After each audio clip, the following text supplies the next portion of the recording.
Nós vamos dar sequência à nossa série de reflexões na primeira carta aos Coríntios, capítulo 3. A partir de amanhã já estará disponível no nosso canal no YouTube. Nós dividimos esta reflexão em 1 Coríntios 3 em 3 partes. E hoje nós vamos encerrar essa última reflexão. Um retrato da igreja é o tema geral que nós estamos expondo à luz de 1 Coríntios 3. Quero ler o texto integralmente. Diz assim então a viva e eficaz palavra de Deus. Eu, porém, irmãos, não vos pude falar como a espirituais, e sim como a carnais, como a crianças em Cristo. Leite vos dei a beber, não vos dei alimento sólido, porque ainda não podíeis suportá-lo. Nem ainda agora podeis, porque ainda sois carnais. Porquanto, havendo entre vós ciúmes e contendas, não é assim que sois carnais e andais segundo o homem? Quando, pois, alguém diz, eu sou de Paulo, e o outro, eu de Apolo, não é evidente que andais segundo os homens? Quem é Apolo? E quem é Paulo? Servos por meio de quem crestes, e isto conforme o Senhor concedeu a cada um. Eu plantei, Apolo regou, mas o crescimento veio de Deus. De modo que nem o que planta é alguma coisa, nem o que rega, mas Deus que dá o crescimento. Ora, o que planta e o que rega são um, e cada um receberá o seu galardão segundo o seu próprio trabalho. Porque de Deus somos cooperadores, lavoura de Deus, e edifício de Deus sois vós. Segundo a graça de Deus que me foi dada, lancei o fundamento como prudente construtor. E outro edifica sobre ele. Porém, cada um veja como edifica. Porque ninguém pode lançar outro fundamento além do que foi posto, o qual é Jesus Cristo. Contudo, se alguém edifica sobre o fundamento, é ouro, pedras preciosas, madeira, feno, palha, manifesta se tornará a obra de cada um, pois o dia a demonstrará. Porque está sendo revelada pelo fogo, e qual seja a obra de cada um, o próprio fogo o provará. Se permanecer a obra de alguém que sobre o fundamento edificou, esse receberá galardão. Se a obra de alguém se queimar, sofrerá ele dano. Mas esse mesmo será salvo, todavia, como que através do fogo. Não sabeis que sois santuário de Deus e que o Espírito de Deus habita em vós? Se alguém destruir o santuário de Deus, Deus o destruirá. Porque o santuário de Deus, que sois vós, é sagrado. Ninguém se engane a si mesmo. Se alguém dentre vós se tem por sábio neste século, faça-se estulto para se tornar sábio. Porque a sabedoria deste mundo é loucura diante de Deus, porquanto está escrito, ele apanha os sábios na própria astúcia deles. E outra vez, o Senhor conhece os pensamentos dos sábios, que são pensamentos vãos. Portanto, ninguém se glorie nos homens, porque tudo é vosso. Seja Paulo, seja Apolo, seja Cefas, seja o mundo, seja a vida, seja a morte, sejam as coisas presentes, sejam as futuras, tudo é vosso, e vós de Cristo, e Cristo de Deus. Que o Senhor nos abençoe. Nessa série de estudos, em 1 Coríntios 3, compartilhamos com os irmãos que Paulo está aqui usando 3 metáforas, figuras, imagens muito interessantes para pintar um retrato da igreja. Quando olhamos nas páginas do Novo Testamento, existem inúmeras figuras que representam, simbolizam a Igreja de Cristo. E Paulo, nesse capítulo 3, da sua primeira carta aos Coríntios, ele então usa 3 metáforas: família, campo e templo. As 2 primeiras imagens são apresentadas nos versos 1 a 9, que tratamos aqui nas 2 últimas semanas. A igreja é uma família que deve buscar a maturidade, estatura, crescimento. E ele apresenta a igreja também como um campo uma lavoura cujo propósito é o crescimento, a quantidade. Bem, qual era o contexto da igreja em Corinto, para a qual Paulo dirige essas palavras, e qual é a razão pela qual ele então usa essas metáforas? Pois bem, o que nós vimos no próprio corpo do texto de 1 Coríntios 3, de modo muito evidente e claro, é que a igreja estava dividida. Havia partidos na igreja em Corinto. E esta divisão, as contendas, os ciúmes, evidenciavam a infantilidade, a falta de estatura, a falta de maturidade daqueles irmãos. Faltava a eles entendimento quanto ao processo que a providência usa para plantar e promover o crescimento dessa lavoura de Deus que é a igreja. Pois bem, o capítulo 3 inteiro é, portanto, uma exortação aos coríntios. Eles foram comparados a crianças na fé. Paulo, inclusive, os chamam de carnais. Ou seja, não estavam aptos para receber alimento sólido. E como uma família, e Paulo mesmo vai chamar a si, em outro momento, de pai na fé deles. Então essa figura, vocês são crianças, eu sou o pai de vocês. A ideia é que a igreja é uma família e aqueles irmãos precisavam buscar maturidade. Esse partidarismo que havia ali é censurado pelo apóstolo Paulo, que desautoriza o culto à personalidade. Um grupo dizia, eu sou de Paulo, o outro dizia, eu sou de Apolo. Alguns diziam, eu sou de Cefas. Paulo está, então, censurando esse culto à personalidade, desautorizando, dizendo, olha, eu plantei. E, de fato, Paulo começou o trabalho em Corinto e por lá permaneceu por 18 meses. Apolo veio em seguida e fez o trabalho de regar, ou seja, ele cuidou daquela igreja também, deu a sua contribuição.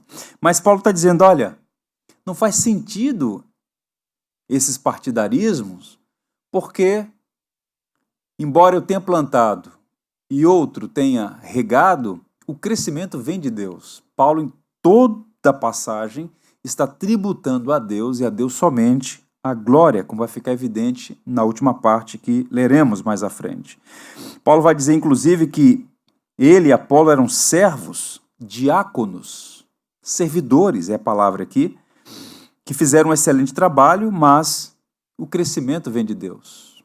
Pois bem, na parte final do parágrafo 1 aí, no verso 9 especificamente, ele usa a seguinte expressão, porque de Deus somos cooperadores, há uma sinergia, trabalhamos com o Senhor na obra que é dele.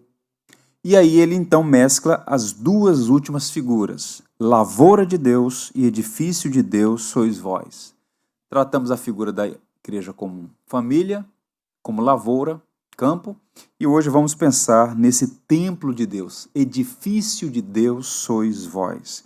No Novo Testamento, a ideia de igreja como templo é empregada em três situações, né? Primeiro, cada pessoa salva é uma habitação, um templo de Deus. Na própria carta aos Coríntios, no capítulo 6, versos 19 a 20, Paulo diz que o nosso corpo é templo do Espírito Santo, devemos glorificar a Deus no nosso corpo e trazer à memória que fomos comprados por um alto preço. Então, cada crente individualmente, em certo sentido, é a habitação de Deus. Mas também, escrevendo aos Efésios, no capítulo 2, versos 19 a 22, Paulo diz que a igreja universal, que a igreja toda, é comparada ao templo de Deus. Juntos, nós formamos o edifício, a paróquia de Deus, o lugar onde Deus habita. E nessa sessão que estamos estudando, Paulo diz que a igreja local, no caso aqui, a igreja de Corinto, em Corinto, ela é chamada de edifício de Deus. E qual o foco aqui? A abordagem que Paulo vai trabalhar aqui é que a qualidade do trabalho de edificação da igreja de Cristo é importante. A igreja é um edifício, o fundamento é Cristo, nós estamos trabalhando na edificação da igreja, E para aquela igreja dividida, imatura, Paulo começa a trazer à memória algumas verdades e ele vai dizer: nós somos a casa de Deus, o edifício de Deus. E temos que buscar qualidade na construção, na edificação desse templo. Seguindo aqui a perspectiva do Dr. Warren Wiersbe, ele apresenta aqui 4 princípios interessantes, importantes nessa passagem. Por conta do tempo, nossa exposição será breve, mas eu acredito que teremos aqui uma visão ampla sobre o que é mais elementar nessa passagem, em particular nessa última metáfora da igreja como templo, que compõe esse retrato 3D, usando essas 3 metáforas no capítulo 3 da primeira carta aos Coríntios. Então vejamos. Primeiro princípio, devemos construir sobre o fundamento certo. Versos 10 e 11. Segundo a graça de Deus que me foi dada, lancei o fundamento como prudente construtor. E outro edifica sobre ele. Porém, cada um veja como edifica. Porque ninguém pode lançar outro fundamento além do que foi posto, o qual é Jesus Cristo. O que Paulo está dizendo aqui? Segundo um dom que Deus me deu, essa ideia aqui, segundo a graça que me foi dada, eu lancei o fundamento, a base, a pedra angular, o alicerce. Outro edifica sobre ela. Mas veja como está sendo edificada essa casa. Porque ninguém pode lançar outro fundamento, porque o fundamento é um só, é Cristo Jesus. Então Paulo está entendendo essa dinâmica da graça, da providência. Eu lancei o fundamento, que é Cristo. Outros edificam, mas o fundamento continua o mesmo, que é Jesus Cristo. Por mais de 30 anos de ministério, o apóstolo Paulo, por onde passou, manteve-se firme, fiel na pregação do evangelho de Jesus Cristo. O edifício da igreja é construído sobre a rocha dos séculos, que é Cristo. Ele é a pedra a partir da qual a igreja é edificada. Enquanto os cristãos em Corinto estavam enfatizando personalidades e dividindo-se, partidarizando-se em favor de Paulo, de Pedro, de Apolo, eles estavam, em alguma medida, ignorando esse único fundamento da igreja, que é Cristo. Não são as pessoas, é o Deus homem, é o Verbo encarnado, o Cristo crucificado e ressurreto. Ele, somente ele, é o fundamento da igreja. Portanto, o alicerce é a coisa mais importante da construção. É o alicerce que determina o tamanho, a forma e a resistência de uma construção. Se Cristo não for o fundamento da igreja, ela não resistirá às tempestades, os ventos fortes, as dificuldades que virão, como o próprio Cristo disse no famoso Sermão da Montanha. Todo aquele que ouve estas minhas palavras e as pratica será comparado a um homem prudente que edificou a sua casa sobre a rocha. E caiu a chuva, transbordaram os rios, sopraram os ventos e deram com ímpeto contra aquela casa, que não caiu, porque foi edificada sobre a rocha. Diferente da casa que ele passa a dizer, construída sobre a areia, que não resiste aos ventos fortes e à chuva intensa. Portanto, a igreja precisa sempre trazer à memória que o seu fundamento, que o seu alicerce é Cristo.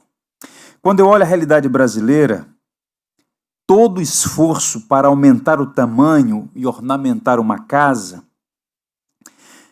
é absolutamente inútil se o fundamento, o alicerce não for seguro. A igreja só pode se manter firme no temporal se o alicerce for Jesus Cristo. É o que Paulo está dizendo aqui. E no Brasil, infelizmente, digo isso com pesar, igreja virou negócio. É triste ver a quantidade de homens fazendo da igreja um negócio, mercadejando a palavra de Deus, fazendo dela fonte de lucro. Uma igreja pode encher os olhos pela exuberância estética, pelo aparente sucesso, pela quantidade de pessoas, mas sem o fundamento que é Cristo, sem o Evangelho, cedo ou tarde, aquela organização ruirá, a tempestade vai derrubá-la.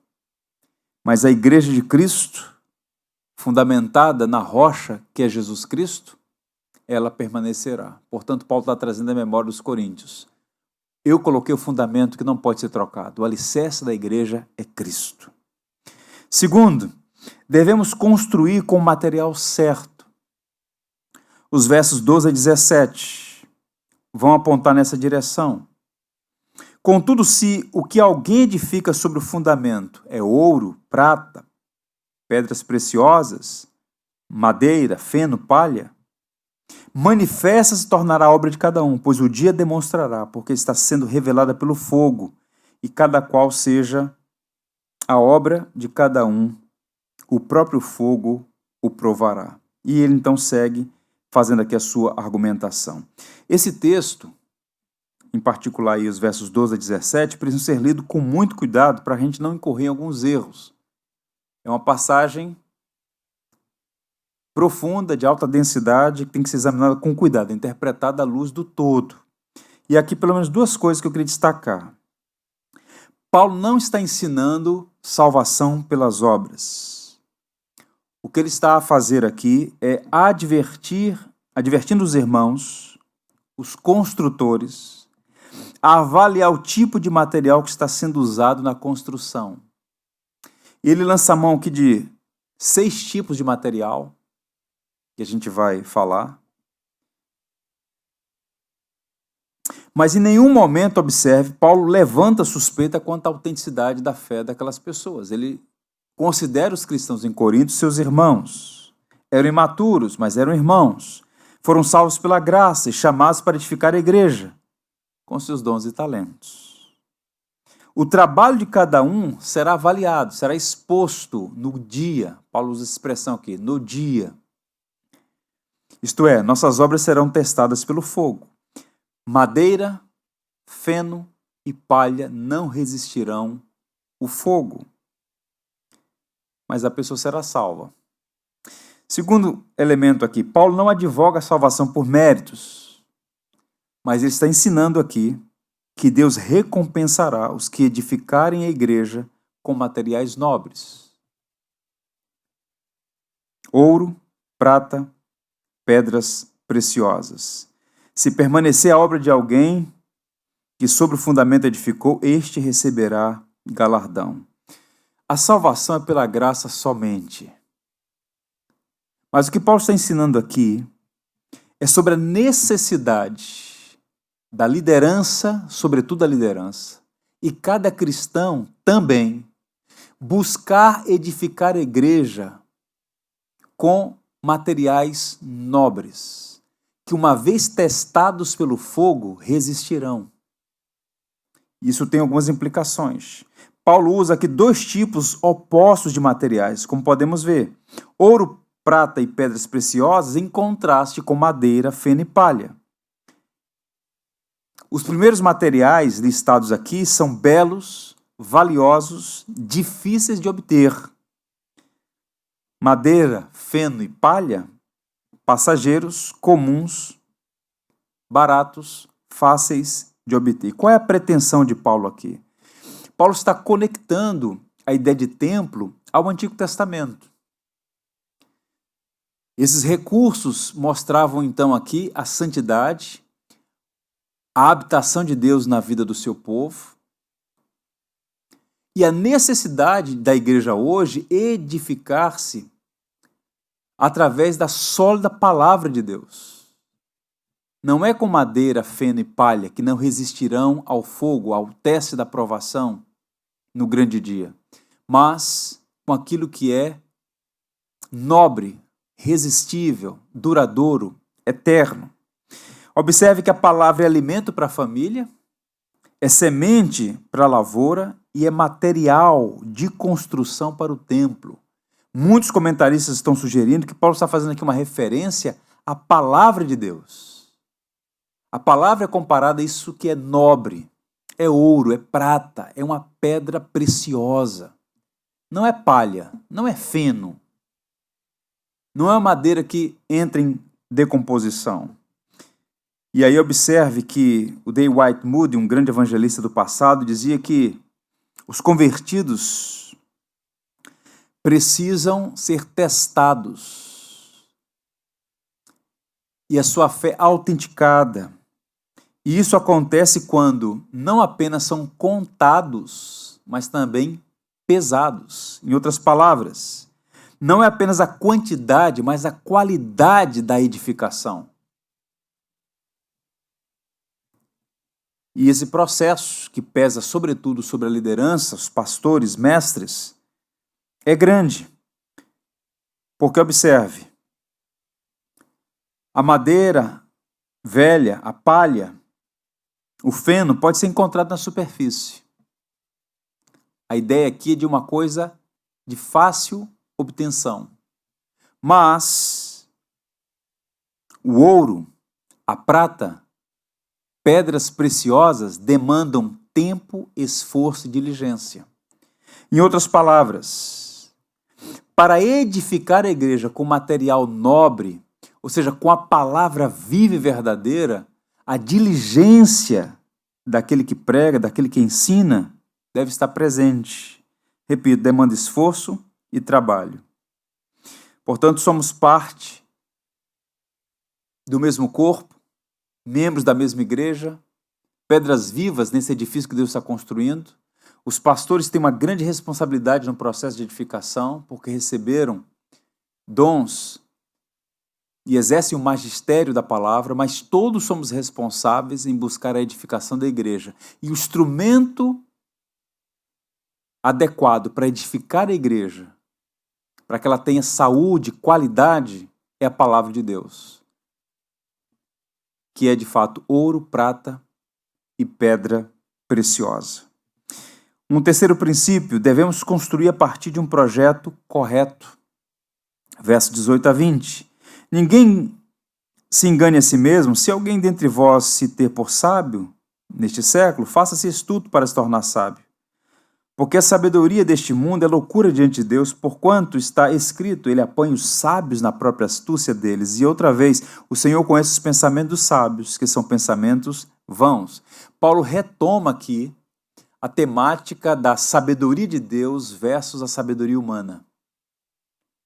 E ele chega a dizer que a sabedoria deste mundo é loucura diante de Deus. Por outro lado, a sabedoria de Deus é vista como loucura pelo mundo. Crer no Evangelho, confiar no Cristo crucificado e ressurreto, parece loucura. Em outras palavras, a edificação da igreja não é de acordo com a sabedoria deste mundo. A igreja de Cristo não é uma empresa. A congregação dos salvos não pode ser administrada como se fosse um negócio. É bem verdade que nós podemos aplicar alguns princípios de gestão e administração no que tange à organização de uma igreja, mas a sabedoria requerida na edificação da igreja é distinta da sabedoria do mundo. E Paulo está aqui dando uma aula aos coríntios, que eram carnais, imaturos, que buscavam glórias humanas, que se estribavam sobre personalidades e que estavam sendo governados pelo espírito deste mundo. E Paulo diz, olha, não é assim. O projeto de edificação da igreja é de acordo com a sabedoria de Deus e não com a sabedoria do mundo. Dr. Warren Wiersbe comenta essa parte do texto dizendo o seguinte: o mundo depende de promoção, do prestígio e da influência do dinheiro e das pessoas importantes. A igreja depende da oração, do poder do Espírito, da humildade, do sacrifício e do serviço. A igreja que imita o mundo pode parecer bem-sucedida neste mundo, mas na eternidade se transformará em cinzas. É aquela leitura, aquele diagnóstico que Jesus fez da igreja, lá no Apocalipse, em uma daquelas igrejas. Vocês têm a fama de que estão vivos, mas estão mortos. sabedoria mundana, de querer administrar, edificar a igreja a partir de padrões do que Paulo chama aqui de sabedoria deste mundo. Não. O projeto de edificação da igreja depende de outros recursos: oração, poder do Espírito, humildade, sacrifício, serviço e a palavra de Deus, que de fato é ouro, prata, uma pedra preciosa na edificação. E por fim, nos versos 21 a 23, o último princípio: devemos construir com a motivação certa. Portanto, ninguém se glorie nos homens, porque tudo é vosso. Seja Paulo, seja Apolo, Cefas, seja o mundo, seja a vida, seja a morte, sejam as coisas presentes, sejam as futuras, tudo é vosso e vós de Cristo e Cristo de Deus. O motivo de toda a obra, irmãos, é a glória de Deus. Fomos criados por Ele, para a glória dEle. O fim último e o propósito primário da nossa existência é glorificar a Deus, nos satisfazer nele. E Paulo tinha isso como foco de sua vida e ministério. Ele mesmo chegou a dizer: não tenho a minha vida por preciosa, conquanto que se cumpra a carreira e o ministério que recebi do Senhor. E tornar conhecido o Evangelho de Jesus Cristo. A glória de Cristo era o foco do ministério de Paulo. E quando ele olhou aquela igreja partidarizada, dividida, tão imatura, cheia de dissensões, invejas, contendas, conflitos absolutamente desnecessários, ele então percebe que faltava àquela igreja entender o motivo do trabalho de edificação, é buscar a glória de Deus. Ninguém se glorie nos homens, ele está dizendo aqui. Se eles tivessem buscado a glória de Deus, teriam aprendido que em Cristo já tinham tudo. Paulo chega a dizer: tudo é vosso. O servo de Deus, Paulo, Apolo, Pedro, são dos cristãos. Deus é quem dá graciosamente, ou na linguagem de Jesus, Ele quem envia os trabalhadores para a seara. Então não precisava ter essa mentalidade cismática. Eu sou de Paulo, eu sou de Apolo, eu sou de Cefas. Não. Tudo é vosso, inclusive Paulo, Apolo, Cefas, ele está dizendo aqui. Seja o mundo, seja a vida, seja a morte, sejam as coisas presentes, sejam as futuras, tudo é vosso. E com esse entendimento, não há espaço para disputas, rivalidades e concorrências. Igrejas devem cooperar entre si e não disputar, rivalizar e competir. Portanto, mantenhamos os nossos olhos em Cristo e trabalhemos juntos pela edificação da igreja para a glória de Cristo. E ele diz: tudo é vosso. Isso aponta para a nossa liberdade. E diz: vocês são de Cristo. Sois de Cristo. Isso aponta para a nossa responsabilidade. Portanto, para edificar uma igreja que não se transforma em cinzas no futuro, precisamos de responsabilidade e liberdade. Tudo é nosso e nós somos de Cristo. E devemos trabalhar para a glória de Deus. Eu queria destacar ainda, para finalizar, a necessidade de nós orarmos pelos pastores, pelos líderes da igreja. Aos Coríntios, Paulo pergunta: quem é suficiente para estas coisas? Há um peso muito grande. Começar bem não significa terminar bem. A história está cheia de testemunhos de homens que começaram bem e terminaram mal. É preciso manter a edificação da igreja focada na qualidade, edificar sobre o fundamento que é Cristo, edificar esse edifício com ouro, prata e pedra preciosa, com a palavra de Deus. E Paulo responde: a nossa suficiência vem de Deus. Só Deus pode habilitar-nos para esse serviço, que não é obra de uma pessoa, nem de meia dúzia, mas de toda a congregação, buscando mutuamente servir uns aos outros, buscando a edificação do todo da igreja de Jesus. Conclusão: ninguém pode lançar outro fundamento. O fundamento da igreja é Jesus Cristo, nosso precioso Salvador. Sobre o fundamento que é Cristo, precisamos construir com materiais nobres e duradouros. O uso de materiais perecíveis, como madeira, feno, palha, não suportarão a prova de fogo, e o resultado é que essa obra, feita sem qualidade, perecerá.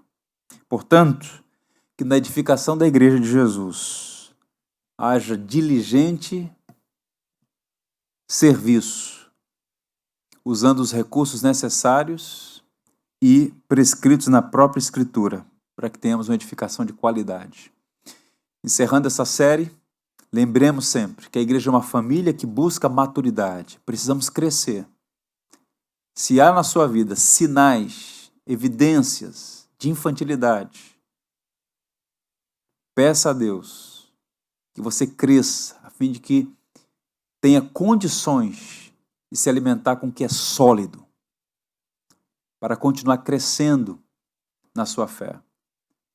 Considere que a igreja é uma lavoura, um campo que precisa crescer. Um planta, o outro rega, mas o crescimento vem de Deus. É Deus quem favorece a sua igreja e dá a ela crescimento.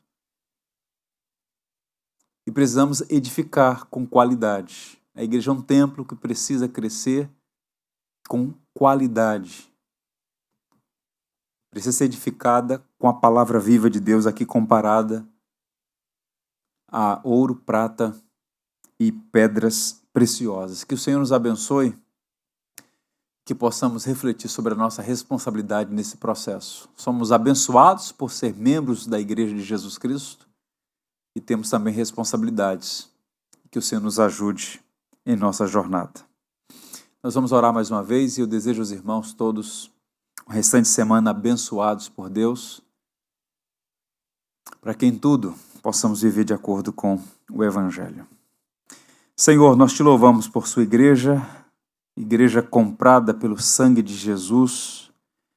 Te damos graças porque o Senhor misericordiosamente nos fez membros do corpo de Jesus. Somos da família do Senhor e queremos continuar crescendo na graça e no conhecimento de Cristo. Ajuda-nos a suplantar as dificuldades todas que temos, a fim de que possamos cada vez mais ganhar estatura, crescer, alcançar estatura espiritual, ser maduros. Ajuda-nos, Senhor, para que tenhamos um crescimento que venha do Senhor. Um planta, o outro rega, mas só o Senhor pode dar efetivo crescimento à Igreja de Jesus. Que essa obra de edificação seja feita com diligência, com material nobre, eterno, que é a Tua palavra. Livra-nos, Senhor, de gastar o tempo, as energias, usando aquilo que é perecível, que não resistirá ao fogo. Pelo contrário, ajuda-nos a fazer a obra do Senhor à maneira do Senhor.